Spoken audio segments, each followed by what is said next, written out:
नमस्कार। परमात्मा हुने दुईटा बाटो छन्। परमात्मा बदलिनलाई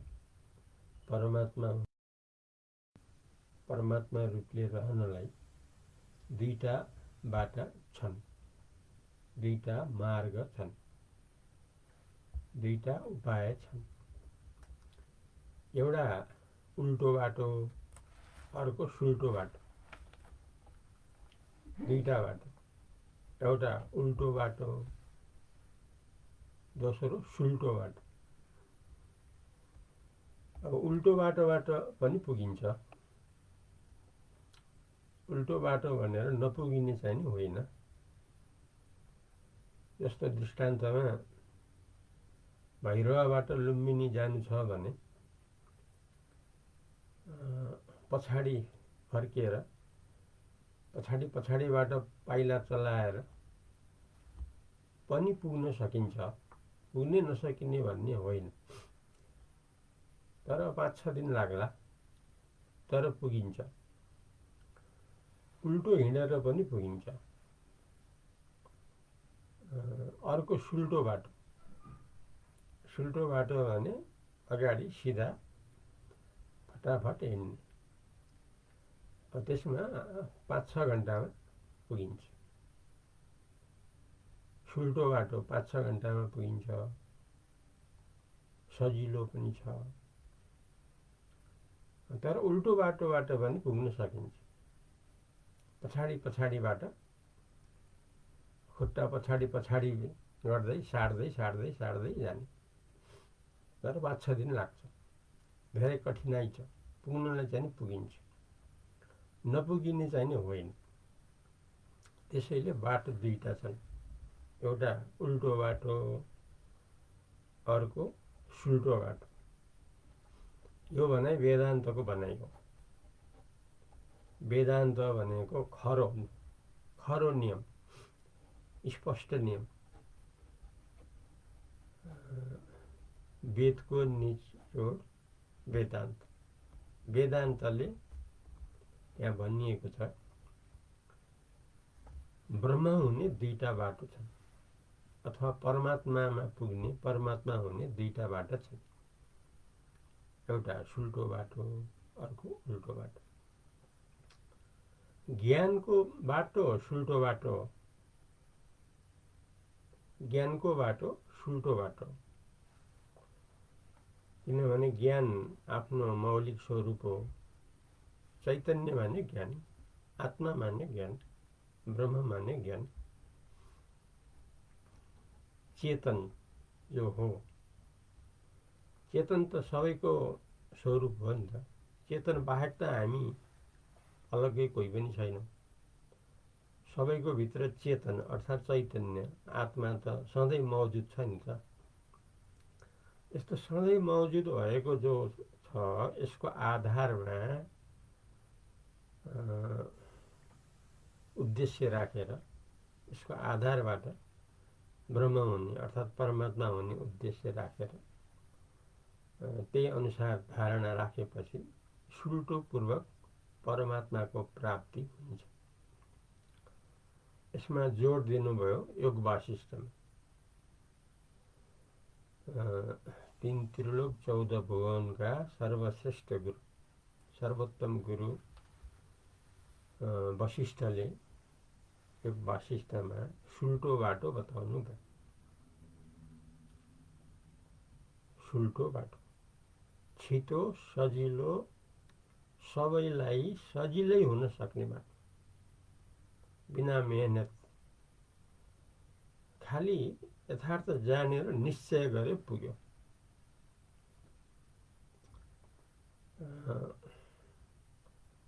यो हो ज्ञानको बाटो।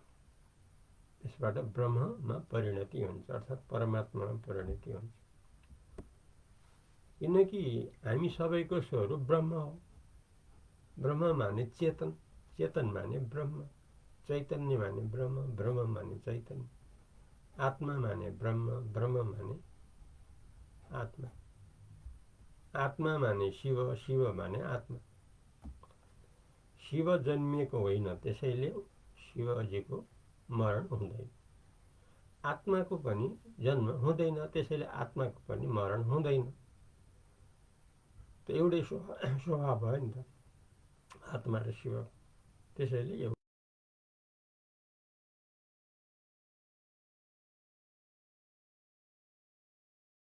शिवराज,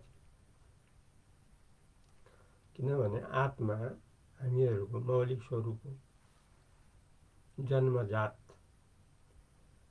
जन्मनुको पहिलेदेखि आत्मा रूपले हामी आएको, आत्मा रूपले रहिरहेको, आत्मा रूपले रहिरहने। आत्मा त सधैँ मुक्त हो। त्यसो भए आत्मालाई लिए मुक्त भइयो, परमात्मालाई भेटियो, ब्रह्मलाई भेटियो, सजिलै निश्चय गरे कि पुग्यो। किन आत्मा त हो नि त हामी। आत्मा हामी होइन भनेर त कसैले दुनियाँमा स्वीकार गर्न सक्दैन। आत्मा हुँ यो सबैको स्वीकार्य हो। आत्मा हुँ भनेर केवल आत्मामा रह्यो, काम सिद्धियो, सधैँ मुक्त। सुल्टो बाटो। संसारका जो कोहीलाई पनि सजिलै मुक्त हुने बाटो सुल्टो बाटो। जुन कुरा योग वासिष्ठमा भनियो।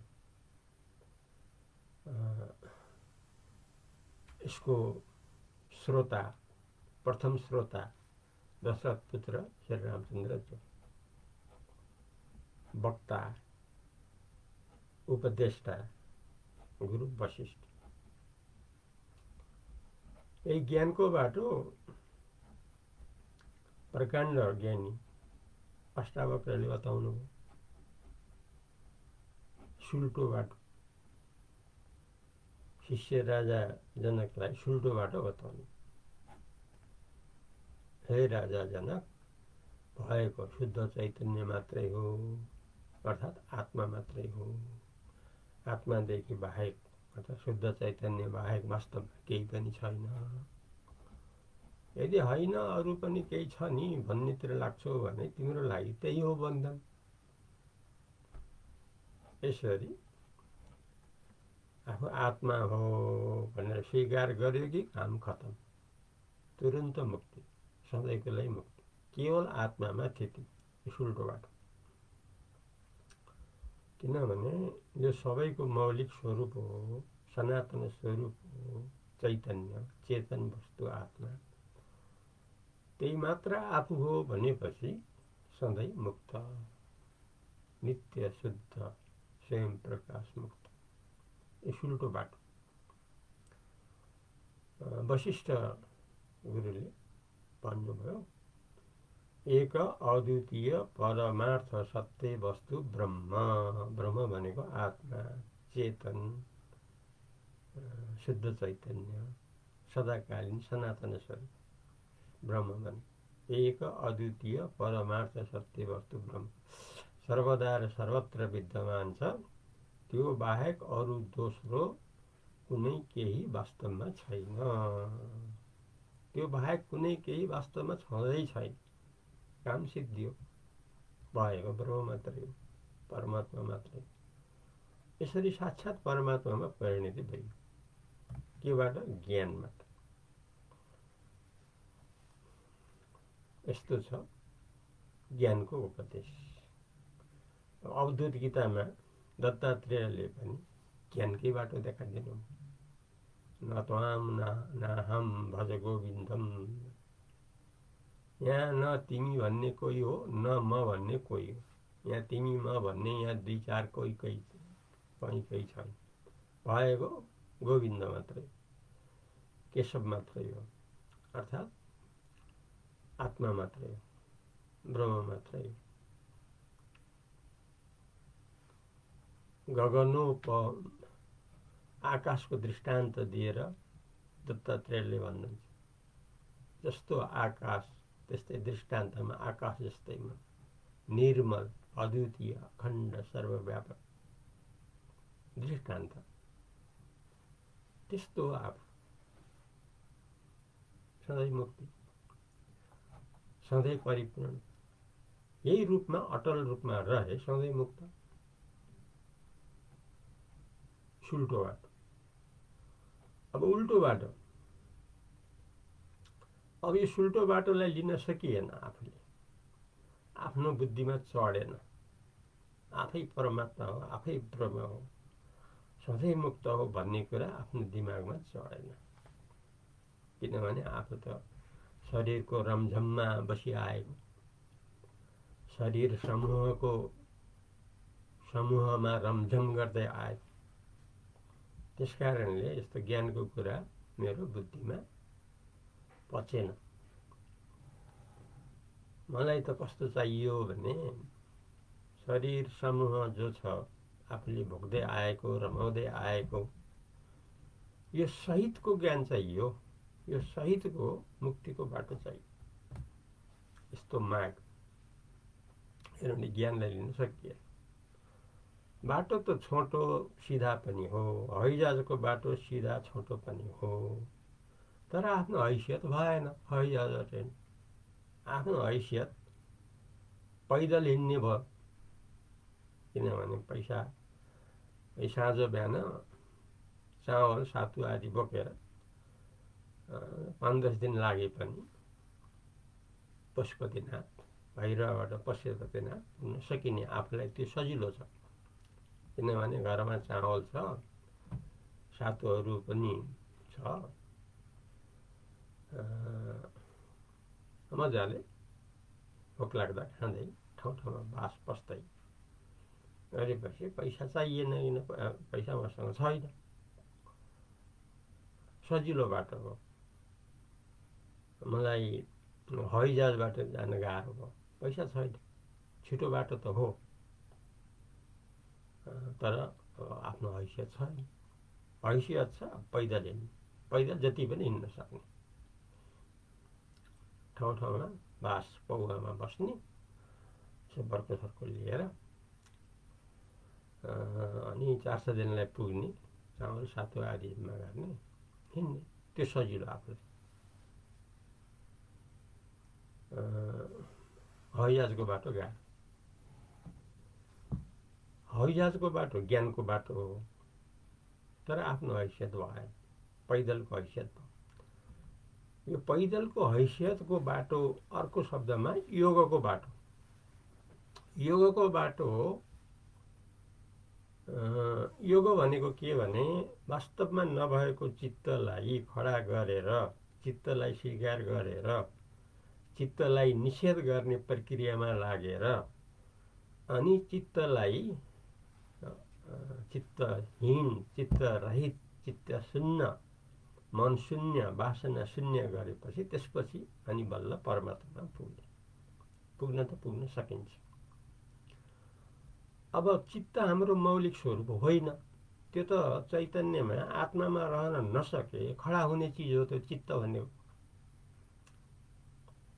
चित्त भन्ने कुरा, जस्तो डोरीमा सर्प भन्ने कुरा सर्पको मौलिक स्वरूप छैन। डोरीमा रहन नसके मात्रै सर्प खडा हुन्छ। त्यसैले डोरी मौलिक स्वरूप हो, सर्प मौलिक स्वरूप होइन। त्यो कृत्रिम हो, बनावटी हो। डोरीलाई नजान्दासम्म मात्रै टिक्न सक्छ सर्प। डोरीलाई नजान्नेबाट मात्रै सर्प खडा भएको। त्यसैले डोरीमा पुग्नलाई सर्पलाई धुपबत्ती गरेर, शान्त गराएर, देवताहरूलाई भाक्कल गरेर अथवा आफू समूहमा रहेर आस्ते आस्ते आस्ते आस्ते आस्ते गरेर अनि त्यहाँबाट सर्पभावलाई हटाएर डोरीमा पुग्ने। त्यस्तै कल्पित जो चित्त हो, चित्त माने संसार, सारी संसारलाई चित्त रूप भनेको, यो वास्तवमा मौलिक स्वरूप होइन। परमात्मालाई बिर्सेर, आत्मालाई बिर्सेर, आत्मालाई लिन नसक्दा मात्रै यो खडा भएको। त्यसैले यो खडा भएको चित्तरूपी शरीर संसार जो हो, यसलाई चाहिँ नि शिथिल गराउँदै गराउँदै गरेर अन्त्यमा अभाव गराएर अनि त्यसपछि ज्ञानपूर्वक आत्मामा परिणति भएर मुक्त हुने हुनाले योग पनि बाटो हो, पुगिन्छ, तर टाइम लाग्छ।